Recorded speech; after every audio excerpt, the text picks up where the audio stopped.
ऑपरेशनच्या आधी किती वजन होतं? 97 किलो आणि उंची साधारण किती? 5 फूट 5 इंच. तेव्हा वजनामुळे त्रास काय होत होता जास्त तुम्हाला? झाप लागण्यामध्ये अजून सांधेदुखी? सांधेदुखी.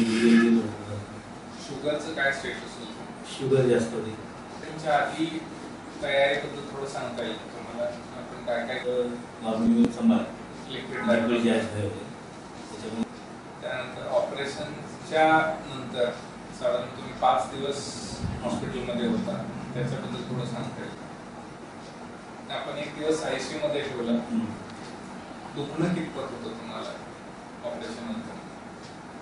ऑपरेशन थोडंफारच होतं, जास्त ध्यान काही प्रॉब्लेम आला नाही मला. अंग जात नाही किंवा उलट्या होतात किंवा खूप त्रास होतो असं यातलं काही नाही? काय ज्यूस वगैरे चालू होतं.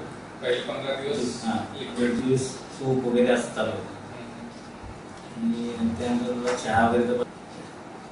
आता तुमचं वजन किती आहे? 73 किलो. म्हणजे साधारण टोटल किती वजन? 24 किलो गेल्या 6 महिन्यात. हा, जे मला नॉर्मली जे त्रास व्हायचे ते आता मला असं काही फील होत नाही. पूर्वी जरा वजनामुळे जे त्रास जाणवत होते मला शरीराला वगैरे. कामाचं पहिलं मला उत्साह येत नव्हता.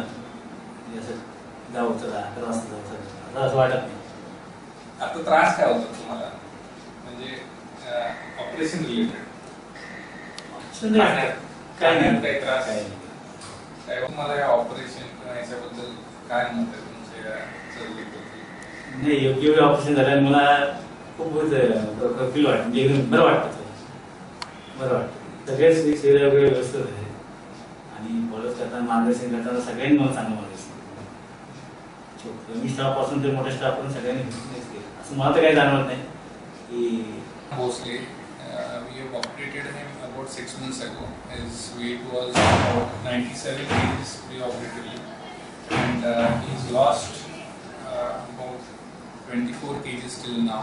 His weight has come down to 73 kgs over last 6 months, and right now he doesn't have any problems or issues related to surgery, and his comorbidities, as in the sense diabetes, his sugar levels were quite fluctuating. It has been normalized. His BP has been normalized.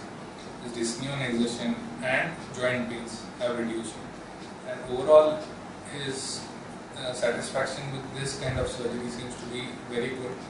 He is our very good patient, I would say, because he's been on a constant, regular follow-up for the last 6 months. We expect a little more weight loss in his case. We expect at least 10 more kgs weight loss, so that his BMI reduces below 28, and we hope that it happens soon in the next 6 months.